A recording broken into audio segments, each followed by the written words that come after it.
रिहन्ताणं नमो सिद्धाणं नमो आयर्याणं नमो अध्यायाणं नमो लोय सौसाहुणं।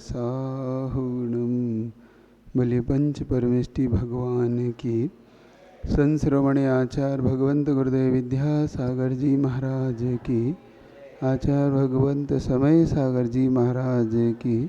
लिमवीर सागर जी महाराज की। बीजापुर के चिंतामणि पार्श्वनाथ भगवान की जय हो। परम पूज्य मुनिषि विशाल सागर जी महाराज की। श्री विद्या विशाल सरगम यूट्यूब चैनल पर ऑनलाइन देखने वाले सभी श्रावक श्राविकाओं का और यहाँ बीजापुर में महावीर मंदिर में विराजमान सभी श्रावक श्राविकाओं का आज के इस प्रश्न समाधान कार्यक्रम में हार्दिक स्वागत अभिनंदन करते हैं। सर्वप्रथम ऑनलाइन जिज्ञासा के माध्यम से प्रथम ऑफलाइन वाले हैं, ऑफलाइन वाले पूछेंगे। पूछना है किसी को जिज्ञासा रखनी। हाँ ठीक ठीक, चलो जब तक आप पूछो तो ऑनलाइन रखो। हाँ, प्रथम जिज्ञासा हमें प्राप्त हुई है। नमोस्तु गुरुवर, भोजन, खेती और दवाइयों में होने वाली सूक्ष्म हिंसा से मनुष्य कैसे बच सकता है, कृपया समाधान करें। देखो पहले तो हम ये समझें कि हिंसा किसे कहते हैं। हिंसा विशेष तौर से आप श्रावकों के लिए संकल्पी हिंसा का त्याग होता है ना। आपकी चार हिंसा होती है जो दूसरे को कष्ट दुख पहुंचाती है, वो हिंसा कहलाती। अब वो कौन सी होती है? आपसे आरंभी यानी आप जो घर के काम करते हैं वो हिंसा होती है। एक हिंसा होती है जो आप व्यापार खेती इत्यादि करके अपनी आजीविका के लिए करते हैं। एक विरोधी जो आप अपनी सुरक्षा के लिए करते हैं। एक वो होती है जो संकल्प पूर्वक कि मैं उसे मारूंगा या उसे मैं समाप्त करूंगा, ऐसी हिंसा। तो आप सिर्फ संकल्पी हिंसा के त्यागी होते हैं। मतलब आप चला के हिंसा नहीं कर सकते कि मैं चूहे को मारूंगा, मैं बिल्ली को मारने के लिए दवाई रख दूंगा, मैं इस तरीके की हिंसा आप नहीं कर सकते, उसके आप विशेष तौर से त्यागी होते।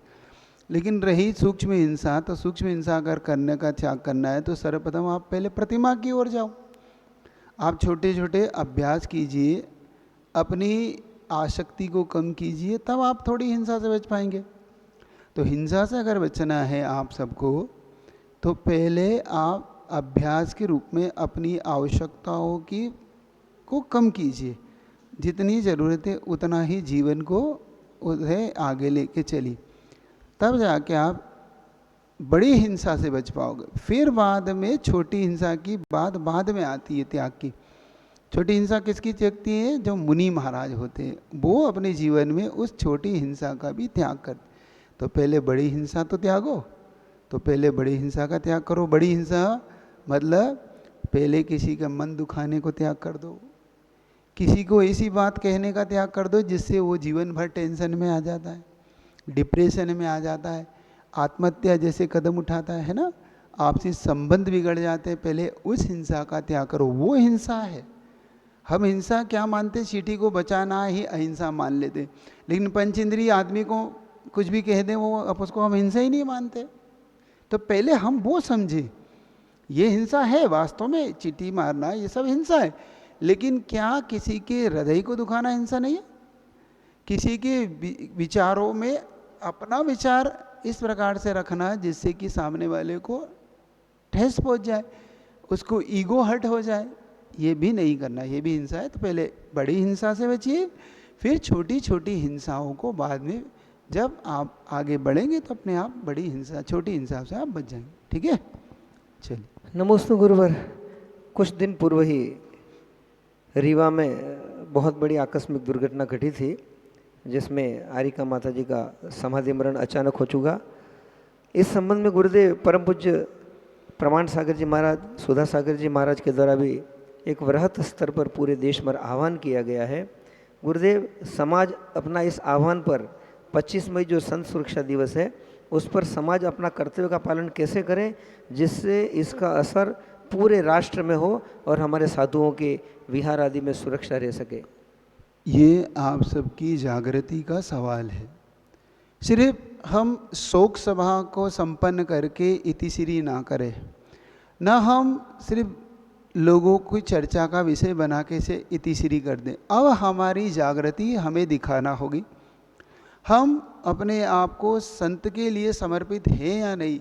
हम क्या 25 मई यानी कल का दिन, क्या हम अपने गुरुओं के लिए प्रातःकाल की बेला में अपने आसपास जो बड़े बड़े कलेक्टर्स इत्यादि ऑफिस हैं, बड़े और भी ऑफिस हैं, आपके आसपास जो भी मंत्री हैं, बड़े स्तर पर मुख्यमंत्री हैं और भी बड़े स्तर राज्यपाल, इन सब के स्तर पर आप ज्ञापन सौंपिए, जहाँ जिसके जैसा अपना अपना है। और उस ज्ञापन में इतनी जागृति और कैंडल लेके निकलिए कि हम दिल में भी उजाला मांगना पड़ रहा है हमें। इसका मतलब जानते हैं, दिन में मोमबत्ती जलाने का मतलब होता है कि हम अब कितने अंधकार में चले गए हैं, मतलब हमारी संस्कृति हमारी सभ्यता अब असुरक्षित है, ये द्योतक है।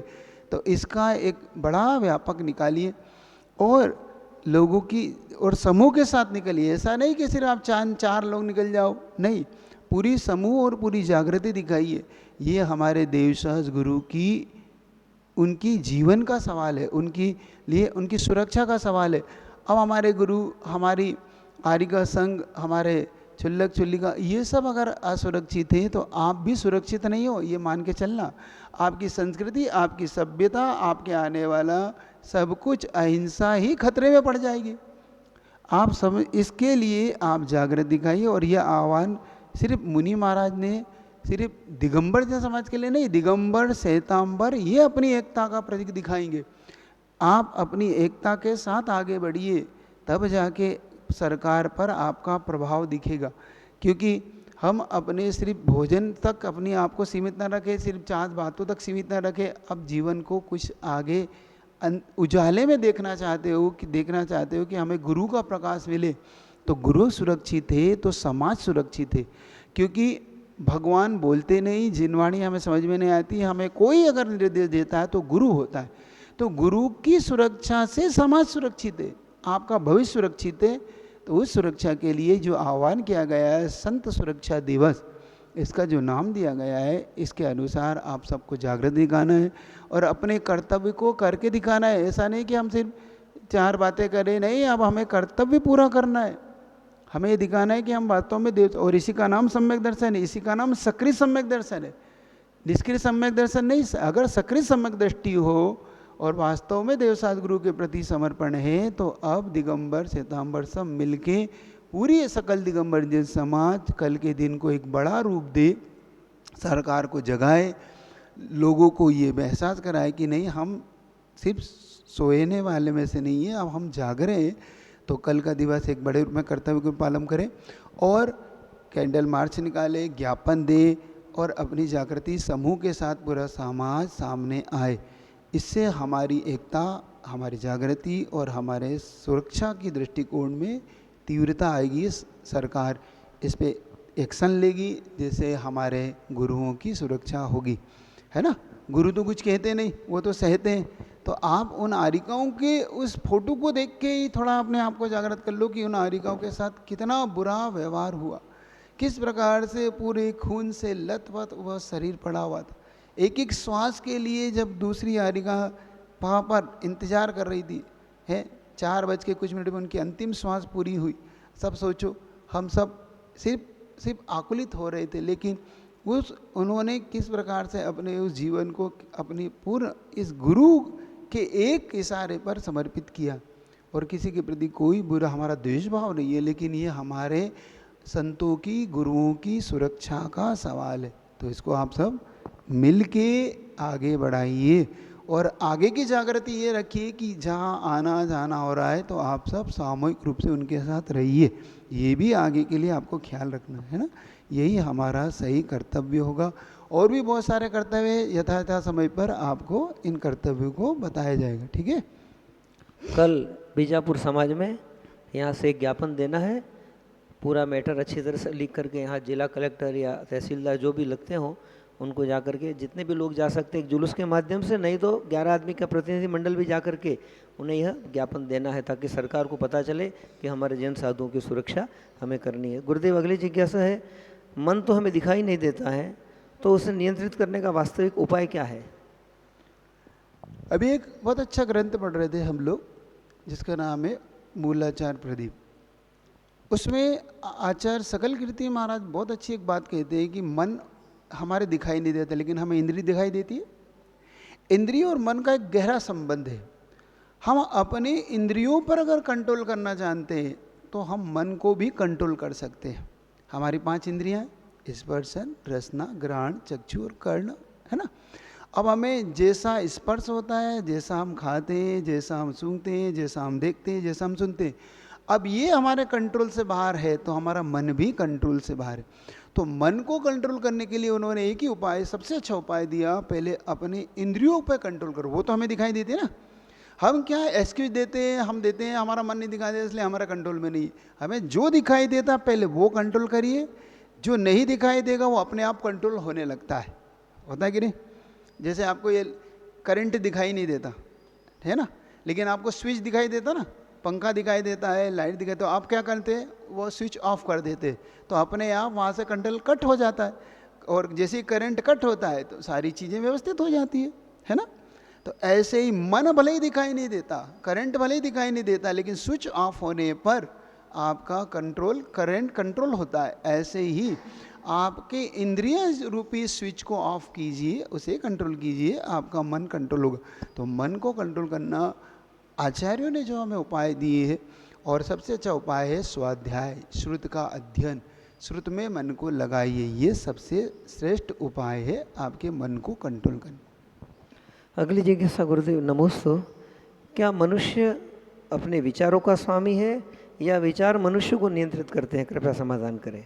देखो, दोनों एक दूसरे के पूरक हैं।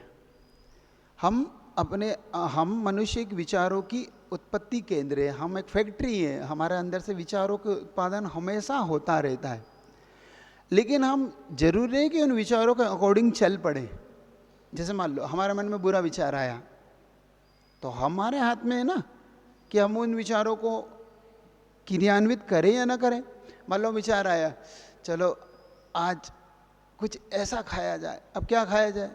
मान लो आपने कोई अंडे का ऐड देखा और अंडे का खाने का भाव गया, तो ये विचार की उत्पत्ति है, लेकिन इसमें हम अंडा खाना नहीं है हमें। अब इस विचार को हमने डेवलप करना है कि नहीं ये पाप है, तो ये एक विचार हो गया। तो इससे मनुष्य कंट्रोल, अब मनुष्य ने विचार को कंट्रोल किया कि नहीं? लेकिन मनुष्य से ही विचार उत्पन्न हुआ, मतलब हमसे ही विचार उत्पन्न हुआ और हमने विचारों को कंट्रोल किया। तो दोनों एक दूसरे से चलते हैं। तो हमें अच्छे विचारों की ओर जाना है, तो हमें अच्छे विचारों की उत्पादन करना है, हमें वो प्रोडक्शन लाना है जिससे कि हमारे मन अपने आप ही हमारे अंदर अच्छे विचारों को देने लगे। हमारे अंदर जो ब्रेन है, जो हमारा अवचेतन मन है, वो चेतन मन को अपना मैसेज करता रहता है। तो हमें अपने चेतन मन की और अवचेतन मन को में सामंजस्य करना, उसमें सामंजस्य बिठाएगा तो हम मनुष्य होकर भी विचारों की एक बहुत बड़ी फैक्ट्री है, समझ के चलना। और विचारों से मनुष्य बनता है और विचारों से मनुष्य ही विचार उत्पन्न होते हैं, मतलब दोनों एक दूसरे को साथ चलते हैं।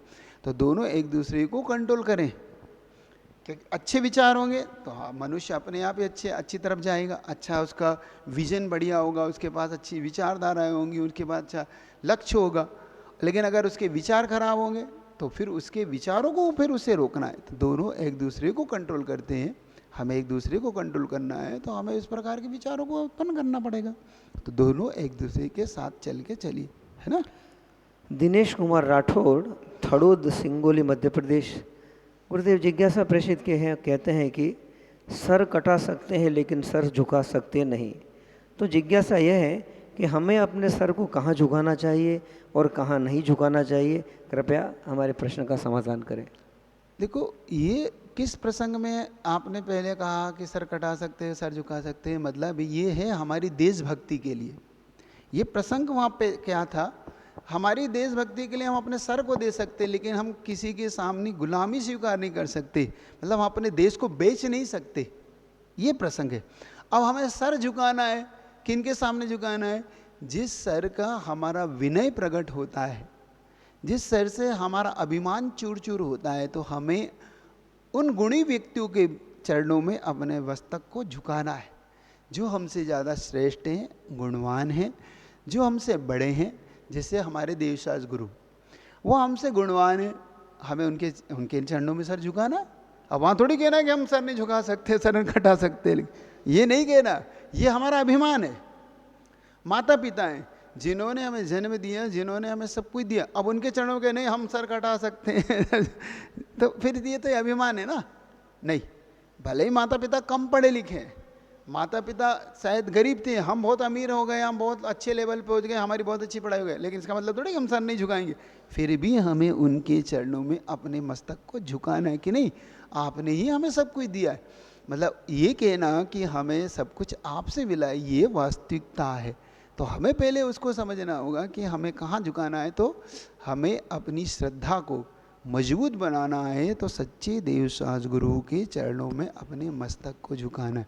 अब रही बात कहाँ नहीं झुकाना, कुसेव सास गुरु के चरणों में नहीं झुकाना। अब प्रसंग को बदल रहा हूँ मैं, पहले तो कहा देशभक्ति के लिए, अब कह रहा हूँ मैं अपने प्राण दे सकता हूँ, लेकिन कभी भी कुदेव सास गुरु के लिए मिथ्यात्व के पोषण के लिए अपना सर नहीं झुका सकता। ये सच्चा सम्यक दर्शन है और यही सम्यक दृष्टि का लक्षण है ना। तो यहाँ पर उस प्रसंग को ऐसे जोड़ के चली। थड़ोद निवासी दिनेश कुमार राठौड़ जी की दूसरी जिज्ञासा भी है गुरुदेव, पूरे संघ को नमोस्तुति निवेदित कर रहे हैं। गुरुदेव, उग्र तप, तृप्त तप और घोर तप, दीप्त तप किसे कहते हैं? यह तप कौन कर सकता है? कृपया इन तपों के बारे में समझाने की कृपा करें। ये उत्तम सहनन वाले चतुर्थकालीन जो रिद्धिधारी मुनि महाराज होते थे वो कहते। उग्र तप का मतलब होता है जो मुनि महाराज ग्रीष्म काल की ऋतु में पर्वत के ऊपर जाकर सूर्य को प्रातः काल से अस्त तक देखते, मतलब जैसे जैसे सूर्य घूमता वैसे वैसे सूखते, इसको उग्र तप कहते हैं। इसमें वो 6-6 महीने का उपवास, 4-4 महीने का उपवास, 1-1 महीने का उपवास तक कर जाते और उनका पूरा शरीर काला पड़ जाता है, लेकिन आंखों बिल्कुल धस जाती है, फिर भी वो उग्र तप करते रहते, उनका तेज बढ़ता। दीप्त तप, जिससे उनके शरीर की दीप्ति बढ़ती, कांति बढ़ती है, बल्कि शरीर दुबला हो रहा है लेकिन फिर भी वो बड़े बड़े उपवास, बड़े बड़े आसन लगा के वो बैठे हुए, ये दीप्त तप थे। तो उग्र तप, दीप्त तप ये सब मुनि महाराजों के लिए है, और जो वो जो श्रेष्ठ उत्तम शयनन के दारी है, जिनको जिन आज्ञा मिली हुई है, जिनेन्द्र भगवान की जिन्हें आज्ञा है कि ये तप वो कर सकते, उनके लिए ये इस समय इस काल में संभव नहीं है, और इसकी आज्ञा भी जिनेन्द्र भगवान की नहीं है। क्योंकि अगर इस समय जो करने जाएगा वो निश्चित तौर पे अपने इस संयम को खो देगा, असंयम में चला जाएगा, देवगति में जाके असंयम का पालन करना होगा। तो इसलिए श्रेष्ठ आचार्यों, आचार्य भट्टकेर स्वामी और कुंदकुंद महाराज, इन सभी ने इसका एक आवाज़ में निषेध किया कि नहीं, अब सिर्फ उत्तर मूल गुणों का पालन पहले हो, फिर उत्तर गुणों की जो चर्चा हो, तो अब मूल गुण पालन अच्छे से करें, ये उन्होंने कहा है। नमोस्तु गुरुवर। अगली जिज्ञासा है अंतिम ऑनलाइन जिज्ञासा, फिर श्रावक अपनी जिज्ञासा रखेंगे। क्या आधुनिक फास्ट फूड संस्कृति मन और शरीर दोनों में अशांति बढ़ाती है? कृपया इसका समाधान करें। बिल्कुल बढ़ाती है, क्योंकि जो आधुनिक फास्ट फूड है, क्योंकि हमारे एक क्या सबसे बड़ा सूत्र दिया, जैसा खाए मन अन्न वैसा होए मन, जैसा पिए वाणी वैसी हो वाणी। अब जो आधुनिक फास्ट फूड है आपका, वो क्या है? सब नॉनवेज है, जिसको डेड फूड बोलते हैं, पता है आपको? जितना भी आपका आधुनिक फास्ट फूड है वो सब डेड फूड है। डेड फूड का मतलब मरा हुआ भोजन। मरा हुआ भोजन मतलब जैसे आपसे पूछा जाए कि आप 3 दिन पुरानी रोटी खाते हैं, 4 दिन पुरानी, 5 दिन पुरानी बासी रोटी खाते हैं? नहीं खाते ना। अरे आप सुबह की शाम क्यों नहीं खाते कि नहीं भैया ताज़ी बनाओ? आप महीनों पुराना बिस्किट खाते हैं, ब्रेड खाते हैं, चाउमीन खाते हैं, बर्गर खाते, पिज्ज़ा खाते, ये डेड फूड है। अब ये डेड फूड आपके दिमाग पर क्या, ब्रेन पर कितना असर पाता है पता है आपको? ये आपके अंदर ऐसे ऐसे थॉट्स लाता है जिनको विचारों के कारण आप उत्तेजित होते हैं। एक प्रकार का भोजन के जो एक सात्विक भोजन, तामसिक भोजन, तो ये तामसिक भोजन की ओर जा रहा है, ये आपके अंदर एक प्रकार का उत्तेजना पैदा करता है। तो ये जो आधुनिक फूड है, जितना भी जंक फूड है, जितना भी है, ये सारा फूड, सारा ये केमिकल से प्रिजर्वेटिव, इसको जो सुरक्षित किया जाता है, इसमें जितना केमिकल डलता है वो सब हार्मफुल है। Cancer, TV, high blood pressure, आपकी शुगर, जितने भी डिसीज हो रही है इसी आपके कारण, ये फास्ट फूड, और जितना भी पैक बंद डिब्बे हैं, जितने भी इनको प्रिपरेशन, जिनको भी इनको करने के लिए आप समझो, तो पहले आप ये सब क्या खा रहे हैं। और अब तो इतना बुरा हाल हो गया, इतना पेस्टिसाइड डलने लगा है आपकी हर चीज़ में कि शुद्ध जहर आपके शरीर में जा रहा है। आपका जीवन, आपकी इम्यूनिटी, आप खुद महसूस करते हैं कि पहले के लोग कितना ज़्यादा काम करने पर भी नहीं थकते थे, और आज 4 कदम भी पैदल नहीं चल पाते आप थोड़ा। अच्छा, एक बात गजब की बात तो ये है, पहले के लोग मान लो आटा चक्की चलाते थे ना, अब आप जिम में तो चलाते हैं करते ना।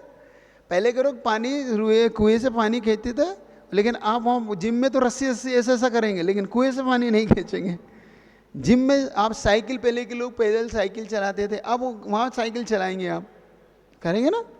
तो देखो हम कितने टेक्नोलॉजी में कितने आगे हो गए।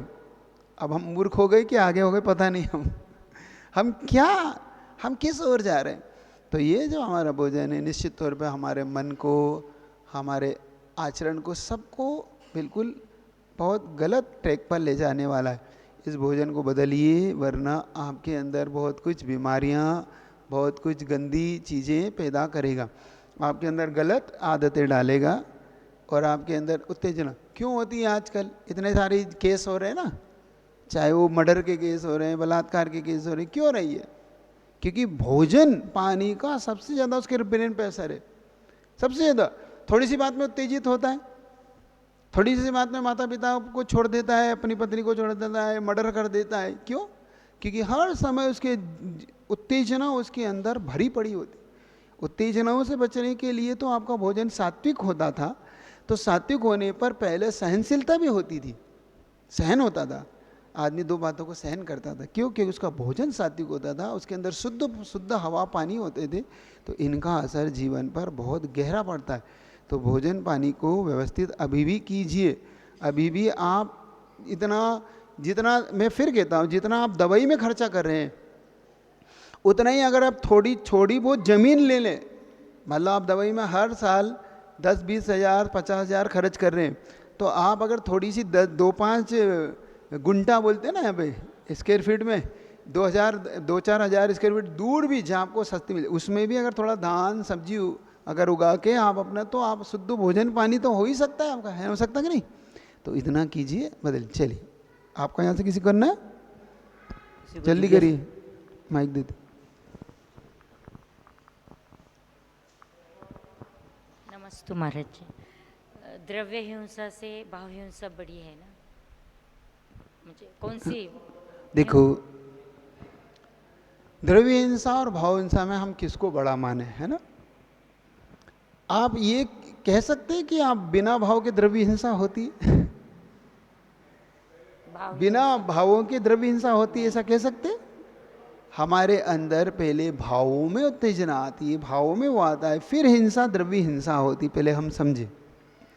तो दोनों एक दूसरे के साथ चलती। हाँ, द्रव्य हिंसा कौन सी कहलाती है? जैसे मान लो आप जा रहे थे, नीचे देखकर जा रहे थे, और अचानक आपके नीचे पैर के नीचे चींटी आ गई, तो आप भाव तो नहीं था, लेकिन चींटी मर गई, ये द्रव्य हिंसा है। लेकिन अब इसमें आपको दोषी नहीं करार दिया। आचार्य कुंद महाराज ने कहा, जीवदु मर्दो जीव अयदाचारस्य निश्चिता हिंसा। जीव मरे या ना मरे, लेकिन अयत्नाचार पूर्वक की हुई क्रिया हिंसा है। पहले हम समझे। मान लो हम इधर देख रहे हैं, इधर देख रहे हो, नीचे चल रहे हैं, अब जीवन चींटी नहीं भी मर रही तो हम हिंसक हैं। हम देख के चल रहे हैं, हम अच्छे से क्रिया कर रहे हैं, और फिर कोई जीव मर भी गया तो अहिंसक है। देखो क्या परिभाषा हमारे आचार्यों ने जो बनाई, पहले हम उसे समझे। प्रमत्त योगात प्राण व्युपरोपणम हिंसा। प्रमाद के योग होने पर प्राणों का जो वियोग होता है उसका नाम हिंसा है हमारे यहाँ। प्रमाद किसे कह रहे हैं? हम बोलने में, चलने में, उठने में, बैठने में अगर हमारा प्रमाद है तो हम हिंसक हैं। तो वो हमारी द्रव्य हिंसा नहीं, वो हमारी भाव हिंसा है। तो भाव हिंसा और द्रव्य हिंसा, तो द्रव्य हिंसा से हमेशा भाव हिंसा ही बड़ी रहेगी, क्योंकि हमारे भावों में अगर शुद्धता नहीं है, पवित्रता नहीं है, तो हम हिंसक ही हैं, क्योंकि हम अप्रमादी नहीं है, प्रमादी हो रहे हैं। वो प्रमाद यहाँ 15 प्रमाद नहीं लिया। प्रमाद का मतलब लेजीपना, आलसीपना हमारे अंदर एक। अब आप ठीक है थोड़ा बहुत तो चलता है, हम मान लो चटाई को खींच रहे हैं, है ना, आप लोग करते हैं ना, मंदिर में आपने चटाई को खींच के बिछा दिया, आपने नीचे तो देखा नहीं, अब आप हिंसक हैं, अहिंसक नहीं है समझो पहले। आप चौके में होती है ना आपकी पूजा की वो चौकी, ऐसे खींच देते हैं और महाराज जी आपको कहते हैं नहीं ऐसा नहीं करो, तो आपको समझ में नहीं आता उस समय, अरे महाराज जी ऐसा क्यों कह रहे हैं? महाराज जी इसलिए कह रहे हैं कि खींचने में हिंसा है, अब वो जीव मरे चाहे ना मरे, ये प्रमाद हमारा प्रमाद। अब हमें उठा के रखना था, मान लो हमने कोई बर्तन रखा, हमने कोई कपड़े धोए, हमने कुछ भी क्रिया की, उस क्रिया में अगर हमारा प्रमाद है, हमारी जागृति नहीं है, तो वो हिंसा है। अब वहाँ द्रव्य हिंसा हो चाहे ना हो, इससे कोई मतलब नहीं है। वहाँ पे हमारे भावों में जो हमारा लेजीपना है वो निश्चित तौर पे हिंसा।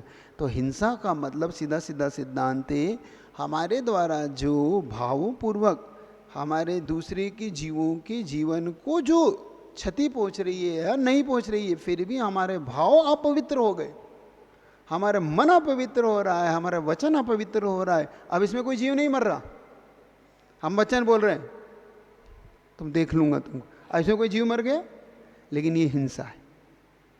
हमने बुरे विचार कर लिए, कल उसको जम के सुनाऊंगा, जबकि ऐसा कहूंगा, अब अभी कुछ हुआ नहीं है, आपने मन में ही सोचा है, उसको तो पता भी नहीं आपने क्या सोचा, लेकिन ये हिंसा है। लेकिन आपने आपका बेटा आया, देखना आप कोई आपको आपका कंडीशन रखता हो, आपका बेटा आया, आपने दूध गर्म किया था और उसके लिए गिलास में भर के रखा था, अचानक आया उसने और टल्ला मार के गिर गया और आपके हाथ से तमाचा उसके लग गया। अब ये हिंसा नहीं है, क्यों? क्योंकि आपने उसकी सुरक्षा के लिए उसे मारा कि तुम गर्म दूध को नहीं देख रहे हो, आप जल जाओगे, आपको कुछ हो जाएगा। तो आप उसको शिक्षा देना चाहते थे कि ऐसा नहीं करना, आगे से देख के चलो, देख के उठाओ, देख के रखो। तो कदम चरे कदम चिट्ठे, कदमास आए कदम से, कदम भुंजे जे भासे एवं पावन बंजदी। आचार्य कुंद महाराज ने कहा पाप से कैसे बचे?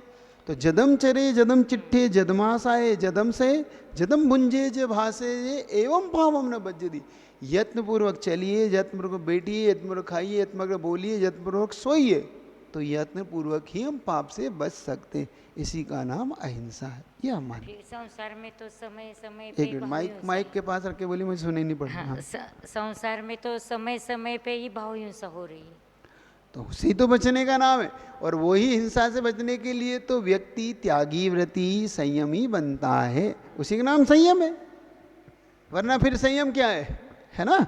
तो आप लोग लीजिए संयम और बढ़िए आगे थोड़ा चलिए। और किसी को?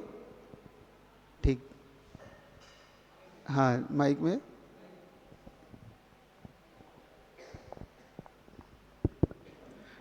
नमोस्तु महाराज जी, नमोस्तु महाराज जी, नमोस्तु महाराज जी। महाराज जी, हमारा प्रश्न है कि भारत में अभी काफ़ी तनाव का परिस्थिति है जो विद्यार्थी लोगों के लिए, जो अभी नीट एग्ज़ाम दे ले उसका पेपर लीक हो गया है और काफ़ी सालों से ये चल रहा है, ऐसे रिपोर्ट्स आ रहे हैं बाहर। तो काफ़ी लोग इसके ऊपर विश्वास बहुत कम हो रहा है और 5 लोगों ने आत्महत्या कर लिया है क्योंकि उनको फिर री एग्ज़ाम देने के लिए उनके पास इतना आर्थिक शक्ति नहीं है। और काफ़ी लोग गांवों से कोचिंग इंस्टीट्यूट के लिए वो बहुत दूर तक गए, वो सब वापस चले गए एग्ज़ाम के बाद। फिर वो लोग वापस आना, अभी एग्ज़ाम देना, काफ़ी कठिनाई के परिस्थिति है उनके पास कोई अकोमोडेशन। तो प्रश्न है इनको हम कैसे प्रोत्साह करें कि लक्ष्य पे जुटा रहे। और आपका उपदेश चाहिए ऐसे स्टूडेंट्स को कि उनका धैर्य बने और आगे बढ़ पाए। देखो, जीवन समस्याओं से घिरता है, अंधकार जब भी आता है चारों तरफ से आता है, लेकिन एक प्रकाश सारे अंधकार को नष्ट करता है। पहले हमें यह समझना है कि ये भी हमारी एक परीक्षा ही है। वो परीक्षा से पहले एक बड़ी परीक्षा हमें देना है। जिन्होंने किया उन्होंने अच्छा नहीं किया, ये तो बिल्कुल तय है। उन्होंने उन छात्र के जीवन को खतरे में डाल दिया, उनके भविष्य को अंधकार में डाल दिया, जो आगे जाके एक अच्छे डॉक्टर बन सकते थे, आगे जाके एक अच्छा हेल्पफुल लोगों के लिए मदद कर सकते थे, लेकिन उनकी एक करतूत ने सारे लोगों के, छात्रों के जीवन को बड़ा संकट में डाल दिया। लेकिन फिर भी फाइट कीजिए, हताश मत होइए, निराश मत होइए, जीवन को आगे बढ़ने के लिए स्व प्रेरणा दीजिए। दूसरे की प्रेरणा कम काम आती है, लेकिन जीवन में सबसे ज़्यादा प्रेरणा काम आती है स्वयं की। जब स्वयं उत्साहित होता है तो सारा अपने आप डाउनफॉल अपने आप चला जाता है। तो अपने आप को कभी निराश मत कीजिए, हताश मत कीजिए, तो जीवन का एक पार्ट है। मैं बार बार एक लाइन कहता हूँ, उस पर आप सब ध्यान देना। समस्या जीवन का पार्ट है और समस्याओं से निकलना जीवन का आर्ट है। ये जीवन की कला है, निकलिए इससे, तो ये पार्ट है, तो ये जीवन आता है जाता है, इसमें हताश होने की, आत्महत्या करने की ज़रूरत नहीं। ये हमारी कायरता, हमारी उसको दिखाती है कि हम अभी अपने आप को समझ नहीं पाए। क्या होता, मान लो मैं पूछता हूँ, पेपर लीक हुआ, ये तो गलत हुआ, मैं भी इसका समर्थन नहीं हूँ, लेकिन पेपर लीक हो गया तो आप आत्महत्या जैसे कदम उठा रहे हैं। मान लो आप पेपर देने के बाद फेल हो जाते, तो ये भी संभावना है कि नहीं? ये भी एक सिचुएशन है कि आप मान लो पेपर देते, पेपर होता, पेपर लीक नहीं होता, पेपर हुआ, और मान लो उस दिन आपके बुखार आ गया, प्रकृति से ही आपको बुखार आ गया, आपको ही स्वास्थ्य खराब हो गया और आप पेपर नहीं दे पा रहे, दिया भी तो वो वहाँ पे आपका इतना मन नहीं लग पाया और आप आंसर नहीं दे पाए, तो क्या आप आत्महत्या जैसे कदम उठाते? नहीं, ये हरकत नहीं करना है हमें। किसी भी जीवन के किसी भी पल, हर कदम में हमें आत्महत्या जैसा एक कायराना हरकत नहीं करना उसको। और हो सकता है जीवन आपसे और कुछ इससे बेटर चाहता हो, नीड से कुछ बेटर हो। लोग तो इससे भी बढ़ के बड़े बड़े काम, बड़ी बड़ी इसमें पहुंचकर भी वो रिटर्न होते हैं और वापस से कुछ ऐसे भी लोग हैं जो कलेक्टर बन गए, कलेक्टर बनने के बाद गौशालाएं खोल दी, उन्होंने कहा नहीं हमें कलेक्टर पे रहना ही नहीं, हमें खेती करना है, तो खेती करके उन्होंने एक ऐसा जीवन जिया और लोगों के लिए आइडियल बन गए वो। तो हमें इन चीज़ों से नहीं पढ़ना, इतनी जल्दी डरना नहीं, इतनी जल्दी घबराना नहीं, इस चीज़ को अपने को हमेशा समझना है। उन छात्रों के लिए मेरा कहना है वो डरे नहीं, पुनः फाइट करे, और अगर फिर उनकी कैपेसिटी नहीं है तो अपना कोई अगला चीज़ सुने, अपने पूर्वजों का अपना पुराना कुछ सुने और फिर एक एक कदम दर दर धीरे धीरे बढ़ाए, तो पुनः उनका भाग्य, उनका लक साथ देगा। भाग्य भी परीक्षा लेता है, इसको परीक्षा माना करो। डरने से किसी का कुछ नहीं होता। जीवन में हमेशा जो डर से ऊपर जीता है वही एक महान व्यक्तित्व बनता है। जो डर के पीछे हटते वो कुछ नहीं करते। तो अपनी आशा को बरकरार रखो, हताश निराश नहीं होना है। कुछ ना कुछ हमेशा नया होगा। प्रकृति आपसे कुछ चाहती है, ये समझ लो कि भगवान आपसे और कुछ चाहता है। आपको डॉक्टर नहीं बनाना चाहता, इसका मतलब आपको इससे भी कुछ ऊंचा बनाना चाहता है, जो आप इससे भी बड़े बन सकते हैं ना। तो डरना नहीं, आपके लिए आशीर्वाद है पूरा, लेकिन डरो नहीं, आगे बढ़ो, यही कहना चाहता। चलिए, और किसी को इधर रखे। जिन वाणी के ज्ञान से सूझे लो कालो, सो वाणी मस्तक धरो।